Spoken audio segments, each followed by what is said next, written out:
बिस्मिल्लाहिर्रहमानिर्रहीम अस्सलामुअलैकुम रहमतुल्लाह। जनरल बाजवा की पाकिस्तान आमद के बाद कहा जा रहा है कि ये जनरल फैज़ हमीद के साथ इसका ताल्लुक़ जोड़ के किसी न किसी तरीके से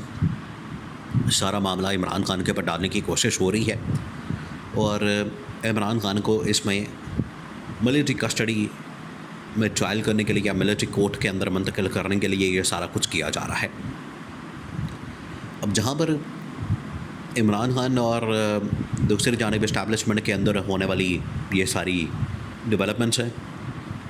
वहीं पर कोर्ट के अंदर भी, अदालत के अंदर भी बहुत सारे ऐसे मामलात हैं कि इस्टेब्लिशमेंट के वहाँ भी आपको हुकूमत वक्त के पंजे नज़र आते हैं या वहाँ पर उनकी साजिशें नज़र आती हैं जो हुकूमत वक्त की जानिब से की जा रही हैं। अब चीफ जस्टिस काजी फाइज ईसा जो कि आखिरी हद तक ज़ोर लगा रहे हैं कि किसी तरह से जो सीटें हैं इमरान खान की वो कम करके तो नून लीग को दे दी जाए, पीपल्स पार्टी को दे दी जाए, ये हुकूमत को दे दी जाए, ताकि मेरा जो अपना एक पूरा प्रोग्राम है 2/3 मेजॉरिटी के बाद एक्सटेंशन लेने का वो मुझे मिल जाए। इसकी वजह से एक और केस लगाया गया सुप्रीम कोर्ट ऑफ पाकिस्तान में और वो केस था ऑडियो लीक्स का। ऑडियो लीक्स आपको बताइए कि बुशरा बीबी और नजम साकिब का केस है जो कि जस्टिस साकिब निसार के बेटे हैं। उनके दरमियान एक केस था, उनके दरमियान एक ऑडियो लीक हुई थी और उसका मुकदमा इस्लामाबाद हाई कोर्ट में चला था, लेकिन इस्लामाबाद हाई कोर्ट से इसको अब शिफ्ट किया गया हुकूमत के कहने पर सुप्रीम कोर्ट ऑफ पाकिस्तान में। और वहाँ पर जो बेंच बनाया गया उसके अंदर ऐसे जजेस शामिल किए गए जो कि काजी फाइज ईसा के बड़े क्लोज़ हैं, उसके ग्रुप के आदमी हैं, उसके धड़े के आदमी हैं, उसके ग्रुप के जजेस हैं,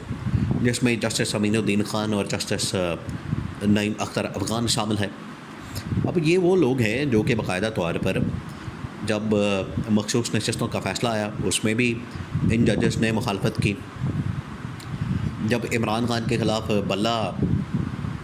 लेने का मामला आया, बल्ला छीनने का मामला आया, इमरान खान को बल्ले के निशान से महरूम करने का मामला आया, तब ये उधर जजेस शामिल थे।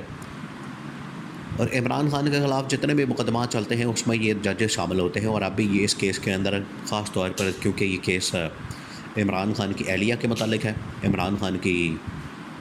बेगम के मतलब है, बुशरा बीबी के मतलब है, इस वजह से इस केस को यहाँ पर इस बेंच के सामने लगाया गया ताकि जो ये सारा इसके ऊपर कहानी फिट की जाती है, कहानी बनाई जाती है, मामला चलाया जाता है कि इसमें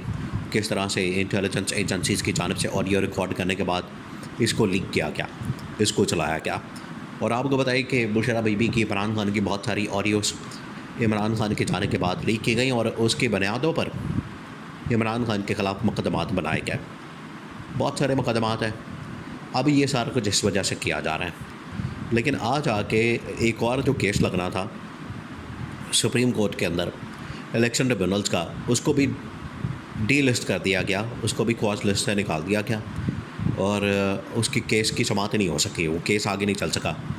हालांकि वो केस तो लगा हुआ था, उसकी समाअत होनी थी मंडे वाले दिन, लेकिन वो केस भी नहीं चल सका। तो ये जो डेवलपमेंट्स हो रही हैं इससे हुकूमत की बदनीति, हुकूमत का जो इस वक्त प्लान है या उनकी साजिश है वो साफ नज़र आ रही है कि वो किसी तरीके से काजी फाइज ईसा को एक्सटेंशन देने पर तुले हैं। इसी वजह से तो आज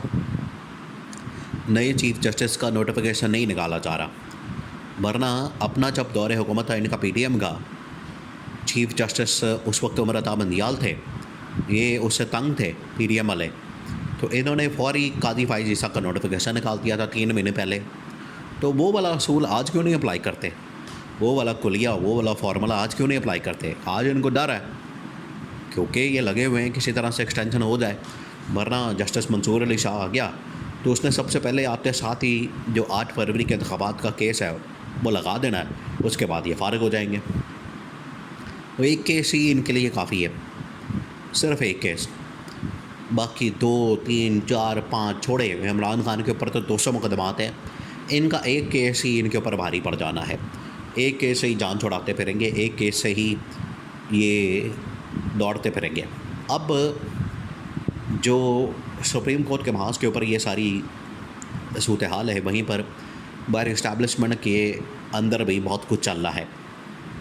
इस वक्त पाकिस्तान में जनरल बाजवा की वापसी बड़ी डिस्कस हो रही है और कहा जा रहा है कि जनरल बाजवा के आने के बाद ये जो एक जोड़ी है असल में। देखिए मसला नून लीग वालों को इनके साथ है कि फ़ायदा ले लिया है, एहसान ले लिया है, और अब क्योंकि वो पावर में नहीं रहे, इक़्तिदार में नहीं रहे, और नून लीग का ख़ासा, नून लीग की आदत है या ये शरीफ ख़ानदान की कि जब ये पावर में नहीं होते तो ये गोडे गिट्टे पकड़ते हैं, माफ़िया मांगते हैं, एनआरओ लेते हैं, केसेस माफ़ करवाते हैं, रोना पिटना डालते हैं, और जब ये ख़ुद पावर में आ जाते हैं, दूसरा बंदा पावर से निकल जाता है तो ये उसके गले को पकड़ते हैं, फिर उसके गिरबान के ऊपर हाथ डालते हैं। जो आजकल ये जनरल फैज़ और जनरल बाजवा के मतलब कर रहे हैं कि कोई लॉबिंग कर रहा था, कोई एक्सटेंशन मांग रहा था, कोई तैनाती रुकवाना चाहता था, वो जनरल आसिम के ख़िलाफ़ ये भड़का रहे हैं, जनरल आसिम को भड़का रहे हैं, जो कि इमरान खान ने कहा था कि ये आपकी लड़ाई करवाना चाहते हैं नून लीग वाले, और वो लड़ाई इस वक्त नज़र आ रही है। वो लड़ाई असल में ना सिर्फ जनरल आसिम की इमरान खान के साथ करवाई जा रही है, बल्कि जनरल आसिम की अपने साबिक़ जर्नलों के साथ भी करवाई जा रही है, जो साफ़ नज़र आ रहा है कि जनरल साहब आपकी तैनाती जनरल बाजवा ने रुकवाने की कोशिश की, आपकी तैनाती जनरल फैज़ ने रुकवाने की कोशिश की, तो ये दो लोग भी ज़िम्मेदार हैं, और साथ में ये बाद में आपके ख़िलाफ़ बगावत करवाने के लिए इमरान खान और जनरल फैज़ ने फिर हमला किया था। पहले कभी वो कहते हैं जोड़ी है, कभी ये कहते हैं जोड़ी है, तो इनको ख़ुद भी नहीं पता है कि इन्होंने कहना क्या करना क्या। जो ये सारी कहानी बयान कर देते हैं, दूसरा बंदा उठ के कहता है कि ऐसा तो कुछ हुआ ही नहीं। वो स्पीकर पंजाब असम्बली मलिक अहमद ख़ान कहता है कि ऐसा कुछ हुआ ही नहीं, ऐसी कोई बात ही नहीं, ऐसा कोई मामला ही नहीं। तो ये ख़ुद एक पेज पर नहीं, ख़ुद एक मामले पर नहीं, ख़ुद एक प्लेटफॉर्म पर नहीं, इनकी बातें आपस में नहीं मिलती, इनके बयानात आपस में नहीं मिलते हैं। तो ये जो सारा अब ड्रामा किया जा रहा है बकौल इमरान खान के, इमरान खान ने बात तो ठीक की है, बात तो उसकी सही है कि ये ड्रामा नून लीग वाले आज आके उनके पास ड्रामा यही बचता है, क्या करें, क्योंकि महंगाई ख़त्म कर नहीं सकते, बेरोज़गारी ख़त्म कर नहीं सकते, बिल कम कर नहीं सकते, आवाम को रिलीफ दे नहीं सकते। अब सर्दियां चढ़ने की आ गई हैं और रिलीफ रिलीफ रिलीफ रिलीफ, गर्मियाँ की तो तकलीफ़ दे रहे थे, अब सर्दियां आ गई हैं तो रिलीफ दे रहे हैं। भाई सर्दियों के अंदर तो वैसे ही इस्तेमाल कम हो जाता है, पूरे पाकिस्तान के अंदर इस वक्त बारिशें हो रही हैं, रिलीफ तो ऑटोमेटिकली अब मिल गया। ये तो अल्लाह ताला ने दे दिया रिलीफ आवाम को, आपने तो नहीं दिया, हुकूमत ने तो नहीं दिया। मौसम ठंडा हो गया, बेहतर हो गया, वरना जब गर्मी अरूज पर थी तब लोगों का क्या कबाड़ा निकाला है इस हुकूमत ने, जो लूटा है दोनों हाथों से, लोगों की जेबों पर जो डाका मारा है। ये अब उस पहले इमरान खान फैज़ के ख़िलाफ़ पड़े हुए थे, अब जनरल बाजवा और जनरल फैज़ के ख़िलाफ़ हो गए हैं।